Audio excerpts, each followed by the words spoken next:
สบายดีทุกคนสบายดีเด้อหลังจากที่ปุนาหายหน้าหายตาไปโดนเนาะมื้อนี้ก็มีโอกาสได้มา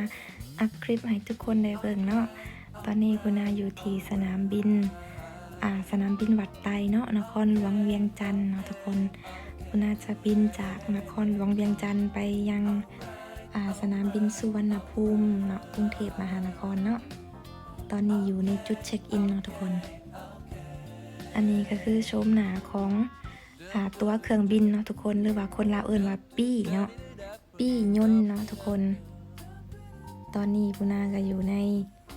เครื่องบินแล้วเนาะตอนนี้เครื่องบินกำลังจะออกเนาะทุกคน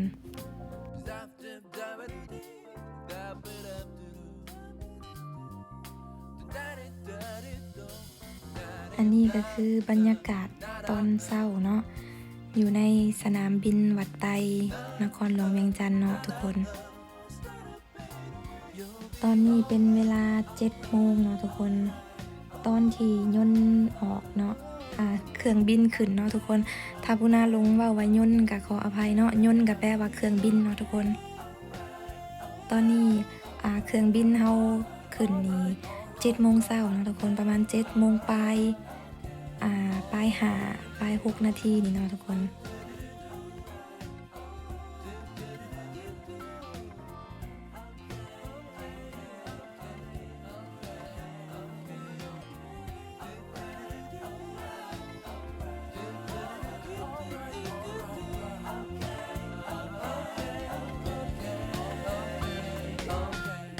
ตอนนี้เนาะตอนที่ย่นขึ้นนี่เนาะทุกคนปุนา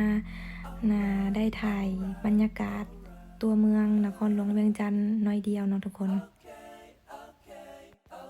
กะขออภัยหลายๆเนาะบ่ได้เก็บภาพบรรยากาศหลายปานใดเนาะ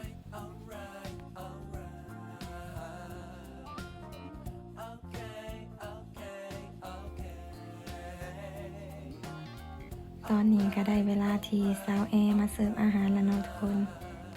ซึ่งอาหารเพิ่นก็จะมีขนมปังเนาะขนมปังใส่หยังก็บ่จืดแล้วเนาะทุกคนแล้วก็มีน้ำดื่มเนาะ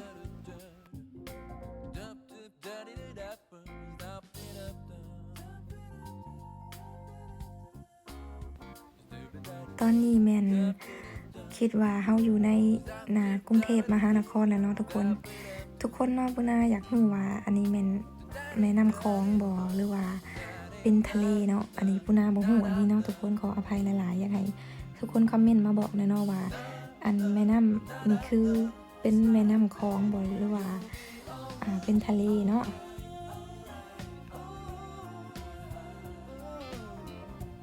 ความรู้สึกที่ปุนาได้เห็นเนาะทุกคนตอนนี้กรุงเทพมหานครนี่กว้างใหญ่อันนี้เนาะทุกคนสมว่าเป็นกรุงเทพมหานครเนาะแบบว่ากว้างใหญ่สุดหูสุดตาเลยเนาะทุกคนตอนนี้ก็เป็นเวลา8 โมง 15 นาทีเนาะทุกคนยนต์กับเกียมจะจอดลงเดินแล้วเนาะเอามาเบิ่งกันว่ายนต์ลงฮอดพื้นดินน่ะเวลาเท่าใดเนาะทุกคน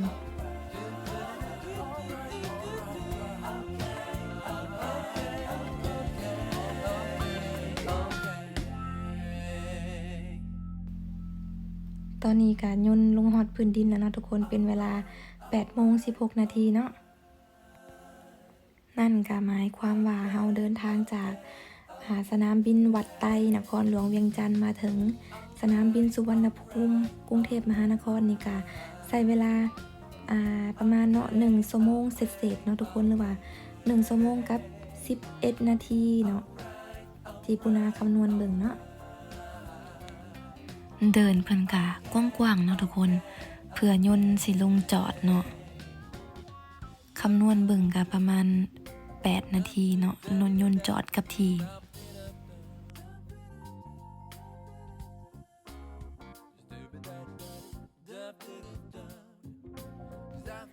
ตอนนี้ก็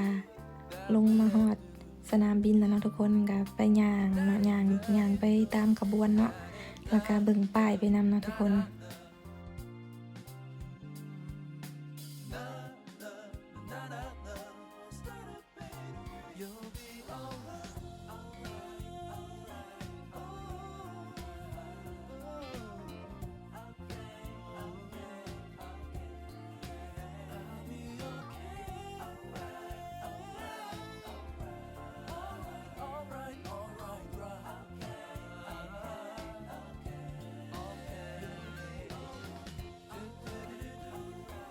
ตอนนี้เฮากะมาย่างเลาะเนาะทุกคนมาเดินเล่นเนาะมาเดินเล่นในสนามบินสุวรรณภูมิเนาะทุกคนมาเลือกกินอาหารเนาะบัดนี้เฮาสิมาเลือกเบิ่งอาหารเนาะอยู่ในสนามบินสุวรรณภูมินี่แหละเนาะอยากสิบอกว่าเห็นราคาอาหารแต่ละอย่างแล้วก็นักอันนี้นะทุกคนอันนี้เป็นข้าวปั้นญี่ปุ่นเนาะปุนาอยากกินแต่ด้นแหละราคาก้อนละ75 บาทเนาะอยากลองชิมแต่ก็อดไว้ก่อนเนาะไว้ชิมเถอะหนากันแล้วกันไปหากินแนวอื่นเนาะทุกคน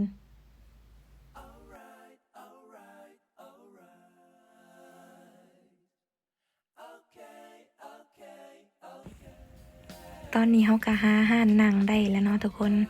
เฮาก็มาเลือกกินอาหารเนาะสุดท้ายก็เมนูที่เฮาเลือกก็คือเฟอเนาะทุกคนหรือว่าเป็นก๋วยเตี๋ยวเรือ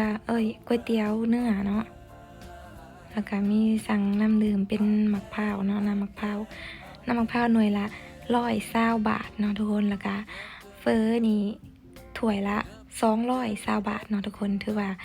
เมนูมื้อนี้ค่ะนักอยู่เนาะ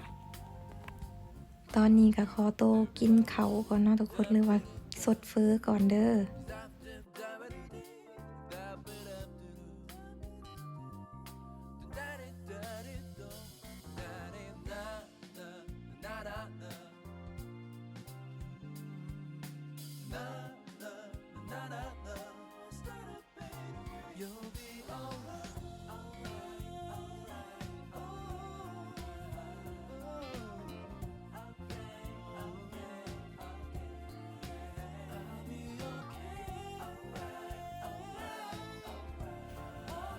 หลังจากกินเฟออิ่มแล้วก็มางัดเนาะทุกคนเอาให้คุ้มเนาะหลังจากกินข้าวอิ่มแล้วก็ต่อด้วยม็อกค่าปั่นเนาะทุกคนจอกนี่200 บาทเนาะเอาก็กินไปย่างไปเนาะทุกคน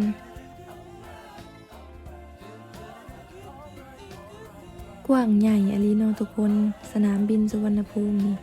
ปุนาก็ตื่นตาตื่นใจไปเบิดเนาะเห็นราคาก็ตื่นคือกันเนาะทุกคนอันนี้ราคาโมงเนาะ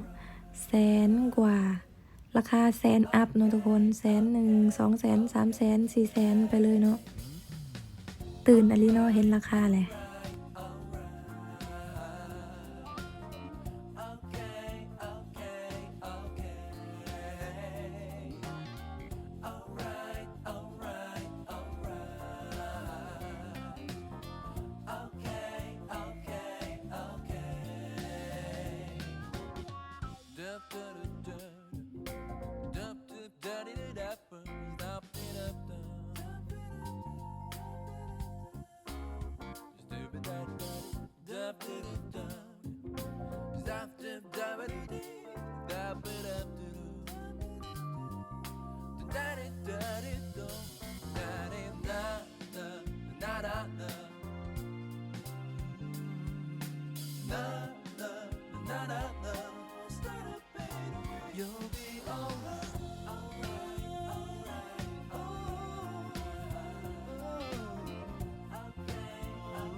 กันยางเลาะอยู่นี่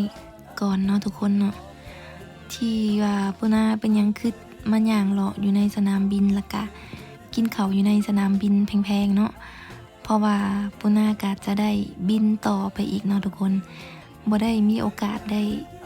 ลงไปย่างลินใน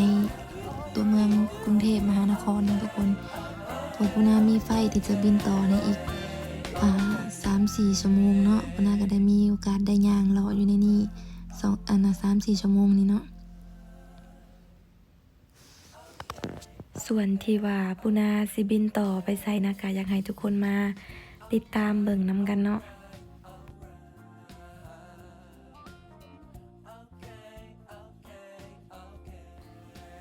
กาสิเตรียมโตบินไปต่อเนาะทุกคนสำหรับคลิปนี้ก็จบเพียงเท่านี้ก่อนเนาะปุนากะเดี๋ยวทุกคนก็ไปเบิ่งกันเนาะว่าคลิปต่อไปปุนาพา ปุนาจะบินไปไสเนาะสำหรับใครที่ยังอยากเห็นปุนาอัพคลิปลงเนาะกะคอมเมนต์มาบอกได้เนาะเพื่อเป็นกำลังใจในการเฮ็ดคลิปต่อไปเนาะทุกคนตอนนี้ก็อยากให้ทุกคนเบิ่งทั้งคลิปของปุนาแล้วก็คลิปของเอ้ยแป้งเนาะซอยกันเฮ็ดคลิปให้ทุกคนได้เบิ่งเนาะทุกคนตอนนี้ก็ได้เวลากินข้าวแล้วเนาะทุกคน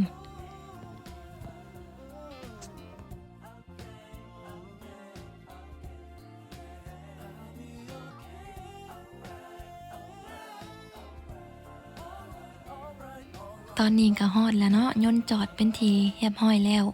เฮาก็เตรียมจะลงแล้วเนาะทุกคนตอนนี้ปุณาขอลาทุกคนไปเท่านี้เนาะกับคลิปนี้เนาะแล้วพบกันใหม่คลิปหน้าเนาะทุกคนถ้าไผอยากรู้ว่าปุณาไปไสก็ถ้าติดตามปุณาคลิปหน้าเด้อสำหรับมื้อนี้ขอบใจทุกคนที่เบิ่งแต่ต้นจนจบเนาะขอบใจทุกคนที่ติดตามกดไลค์กดแชร์ให้พบกันใหม่คลิปหน้าเด้อทุกคนสำหรับมื้อนี้สบายดี